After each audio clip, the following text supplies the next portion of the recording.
दोस्तों, आज सुबह महाराष्ट्र से बेहद ही दुखी कर देने वाली खबर सामने आई, जिसने न सिर्फ महाराष्ट्र बल्कि पूरे देश को सदमे में डाल दिया है। जी हां, आप सभी अब तक इस खबर से वाकिफ भी हो चुके होंगे कि महाराष्ट्र के डिप्टी सीएम अजित पवार की प्लेन क्रैश में मौत हो गई है। अजित पवार चुनावी सभा करने के लिए मुंबई से बारामती के लिए रवाना हुए थे, लेकिन लैंडिंग के दौरान प्लेन का बैलेंस बिगड़ गया और रनवे से फिसलकर क्रैश हो गया, जिसकी वजह से प्लेन में मौजूद अजित पवार समेत कुल 5 लोगों की मौत हो गई। लेकिन क्या अजित पवार के विमान हादसे में मौत का कनेक्शन महाराष्ट्र की राजनीति से जुड़ा हुआ है? और क्या अजित पवार की मौत सच में हादसा है या फिर कोई साजिश है? इन्हीं सवालों पर अपनी इस स्पेशल रिपोर्ट में करेंगे चर्चा। नमस्कार, आप देखना शुरू कर चुके हैं 4PM न्यूज नेटवर्क और मैं हूं आपके साथ आकांक्षा यादव। कहते हैं कि हर मौत हादसा नहीं होती है, और महाराष्ट्र की राजनीति में यह बात बार बार साबित हुई है, जहां पैसा, पावर, शोहरत और साजिशें एक दूसरे से इतनी ज्यादा गहराई से जुड़ी हैं कि हर बड़ी मौत के पीछे संदेह के बादल छाए रहते हैं। प्रमोद महाजन, गोपीनाथ मुंडे जैसे तमाम नाम आज भी सवाल उठाते हैं, जिसके बाद अब 28 जनवरी 2026 को महाराष्ट्र के डिप्टी सीएम अजित पवार की मौत ने इन सभी पुरानी यादों को फिर से ताजा कर दिया है। इसी बीच पश्चिम बंगाल की मुख्यमंत्री ममता बनर्जी और जम्मू कश्मीर के मुख्यमंत्री उमर अब्दुल्ला ने इस दुर्घटना को केवल एक हादसा मानने से साफ इनकार कर दिया है, जिसके बाद से अजित पवार की मौत को लेकर सवाल और भी ज्यादा तेजी से उठने लगे हैं। क्योंकि जैसा मैंने पहले भी कहा कि महाराष्ट्र की राजनीति में मौतें अक्सर सिर्फ हादसे नहीं लगती हैं। यहाँ पैसा, पावर, शोहरत और साजिशें एक दूसरे में इस तरह घुल मिल जाती हैं कि हर बड़ी घटना के पीछे एक छिपा हुआ राज दिखाई देता है। आज जब महाराष्ट्र के डिप्टी सीएम अजित पवार की विमान दुर्घटना में मौत हुई तो पूरा राज्य स्तब्ध रह गया। बारामती एयरपोर्ट के पास इमरजेंसी लैंडिंग के दौरान प्लेन रनवे से 100 फीट पहले गिरा, आग लग गई और 5 सवार यानी कि अजित पवार और 2 पायलट और 2 अन्य सदस्य मारे गए। इसके बाद डीजीसीए ने तुरंत जांच शुरू की है, लेकिन सोशल मीडिया और राजनीतिक गलियारों में पहले ही सवाल उठने लगे कि क्या ये महज तकनीकी खराबी थी या फिर कुछ और। आज सत्ता की आंखों में आंख डालकर पत्रकारिता करना मुश्किल हो गया है। हम पर मुकदमों से लेकर चैनल को बंद करने का दबाव बनाया जा रहा है। मुश्किल दौर है, लेकिन हम हार नहीं मानेंगे। इसीलिए 4PM को ज्यादा से ज्यादा ज्वाइन करें और स्वतंत्र पत्रकारिता को जिंदा रखने के लिए जितना हो सके हमारा आर्थिक सहयोग करें। उम्मीद है कि आपके सपोर्ट से ये जंग भी हम जीत जाएंगे। हालांकि अभी ये कहना बहुत ही जल्दबाजी होगी कि ये साजिश थी।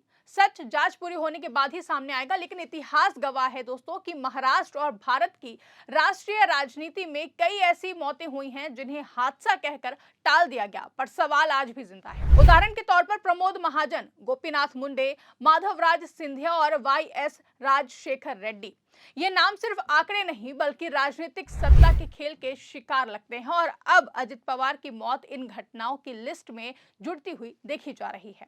सुबह के समय मुंबई से बारामती जा रहे प्लेन ने इमरजेंसी लैंडिंग की कोशिश की। प्लेन पुराना था, 2023 में भी इसमें क्रैश लैंडिंग हुई थी। ऑपरेटर VSR ने दावा किया कि जेट 100% सुरक्षित था, लेकिन आग लगने की तस्वीरें और वीडियो सबूत बयान कर रहे हैं कि कुछ गड़बड़ जरूर थी। हालांकि अजित पवार हाल ही में बीजेपी शिवसेना शिंदे गठबंधन में थे। अजित डिप्टी सीएम थे, लेकिन महाराष्ट्र के मुख्यमंत्री देवेंद्र फडणवीस की छाया में रहते थे। कुछ दिन पहले ही शिवसेना UBT के संजय राउत ने दावा किया था कि अजित चाचा शरद पवार के साथ MVM में वापस लौटने की प्लानिंग कर रहे थे। अब मौत ठीक उसी समय में हुई है। क्या ये संयोग है? वहीं इन सभी सवालों को धार देने का काम किया है पश्चिम बंगाल की मुख्यमंत्री ममता बनर्जी और जम्मू कश्मीर के मुख्यमंत्री उमर अब्दुल्ला के एक बयान ने, जिन्होंने इस दुर्घटना को केवल एक हादसा मानने से साफ तौर पर इनकार करते हुए इसकी हाई लेवल जांच की मांग की। सबसे पहले तो ममता बनर्जी ने एक्स पर पोस्ट कर शोक संवेदनाएं व्यक्त की। इसके साथ ही ममता बनर्जी ने बयानों के जरिए गंभीर सवाल उठाते हुए कहा कि अजित पवार की मौत की ठीक से जांच होनी चाहिए, जिसकी निगरानी सीधे सुप्रीम कोर्ट करे। अपने इस बयान से उन्होंने साफ संकेत दिया कि अजित पवार सत्ताधारी गठबंधन यानी कि महायुति से दूरी बना रहे थे। यही नहीं, आगे ममता बनर्जी ने कहा कि वो सत्ताधारी पार्टी के साथ थे, लेकिन किसी ने बयान दिया था कि वो बीजेपी छोड़ देंगे। ऐसे में अचानक ये हादसा संदिग्ध है। दोस्तों, ममता का ये बयान साफ है कि वो सदमे में है, लेकिन जांच की मांग भी कर रही हैं, क्योंकि तृणमूल कांग्रेस की मुखिया के रूप में वो जानती है कि राजनीति में हादसे कितने ज्यादा खतरनाक हो सकते हैं। उनका ये कहना है कि इंसिडेंट नीड्स प्रॉपर इन्वेस्टिगेशन कई लोगों के मन की बात बोल गया है। ममता बनर्जी के साथ ही जम्मू कश्मीर के मुख्यमंत्री उमर अब्दुल्ला ने भी इस घटना पर गहरा दुख जताया। उन्होंने कहा कि एक कद्दावर नेता का इस तरह जाना देश के लिए क्षति है। उन्होंने भी पारदर्शी जांच की मांग की ताकि विमान के क्रैश होने के तकनीकी या फिर अन्य कारणों का स्पष्ट पता चल सके। जिसके बाद सवाल उठा कि क्या ये सिर्फ संवेदना है या फिर विपक्षी दलों का एक संकेत कि कुछ इसके पीछे जरूर छिपा हुआ है। अजित पवार की मौत को समझने के लिए हमें थोड़ा सा पीछे मुड़कर देखना पड़ेगा। तो अगर हम पीछे मुड़कर थोड़ा सा देखें तो 2006 में प्रमोद महाजन, जो कि बीजेपी के चमकते सितारे थे, जिनको उनके भाई प्रवीण ने गोली मार दी थी। आधिकारिक तौर पर पारिवारिक विवाद बताया गया, लेकिन प्रमोद महाजन पावरफुल थे।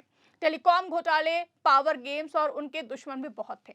जांच घरेलू हिंसा पर खत्म हुई, पर राजनीतिक सर्कल में आज भी कहा जाता है कि ये सेटलमेंट था। फिर 2014 में गोपीनाथ मुंडे, जो कि केंद्रीय मंत्री के साथ साथ ओबीसी नेता और महाराष्ट्र में बीजेपी की उम्मीद थे, कहा गया कि केंद्रीय मंत्री गोपीनाथ मुंडे का कार हादसे में निधन हुआ था। हालांकि शुरुआत में साजिश के आरोप लगे और कहा गया कि ट्रक ड्राइवर को पैसे दिए गए। सीबीआई जांच में हादसा साबित हुआ, लेकिन महाराष्ट्र की राजनीति में ये साजिश का नैरेटिव बना रहा। आपको बता दें कि गोपीनाथ मुंडे उस समय मोदी सरकार में थे और उनकी आवाज मजबूत थी। मौत ने बीजेपी को बड़ा झटका दिया। इन दो नामों के अलावा अगला नाम है माधवराव सिंधिया का, जिनकी मौत 2001 में प्लेन क्रैश में हुई थी। कांग्रेस के वरिष्ठ नेता, ग्वालियर रियासत के विरासत, जिनकी मौत के कारण बताया गया था कि छोटा विमान इस्तेमाल किया गया था और खराब मौसम।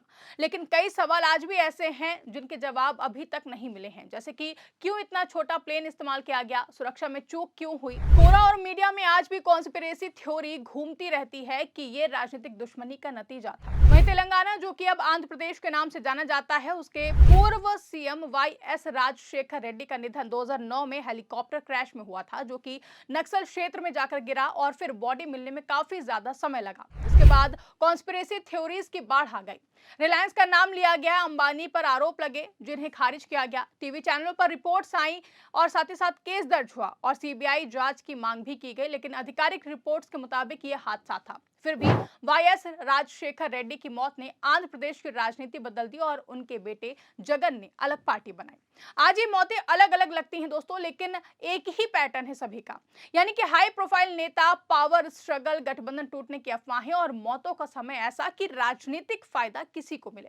संजय गांधी की 1980 की प्लेन क्रैश से लेकर जनरल बिपिन रावत की 2021 हेलीकॉप्टर दुर्घटना तक सवाल उठते रहे हैं। आपको बता दें कि अजित पवार पर ईडी जांच चल रही थी। 70,000 करोड़ के घोटाले के आरोप है उन पर। वो वेनल पॉलिटिशियन कहलाते थे। हाल ही में एक रैली में उन्होंने खुद कहा था कि अब वो उसी सरकार में हैं जो उन पर आरोप लगाती थी। मौत के कुछ घंटों पहले ही एक्स पर उन्होंने पोस्ट भी किया था और लिखा था कि आपकी भरोसेमंद सरकार। क्या ये भी कोई संकेत था? इन तमाम राजनीतिक अस्थिरता के बीच ये प्लेन क्रैश, क्या ये कोइंसिडेंस है?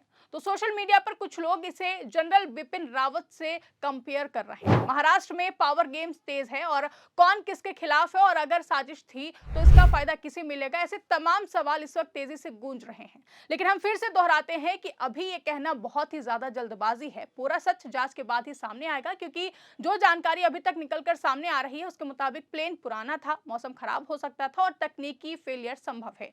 डीजीसी और सीबीआई जैसी एजेंसियां जांच कर रही हैं। अगर सैबोटेज निकला तो हादसे के पीछे की पूरी जानकारी सभी के सामने आएगी और कोई बड़ा खुलासा भी हो सकता है। लेकिन जब तक सच सामने नहीं आता है तब तक सवाल लगातार उठते रहेंगे, क्योंकि महाराष्ट्र की राजनीति में मौतें अक्सर सत्ता की कुर्सी का हिस्सा लगती हैं। प्रमोद महाजन से अजित पवार तक ये नाम याद दिलाते हैं कि पावर कितनी ज्यादा खतरनाक हो सकती है।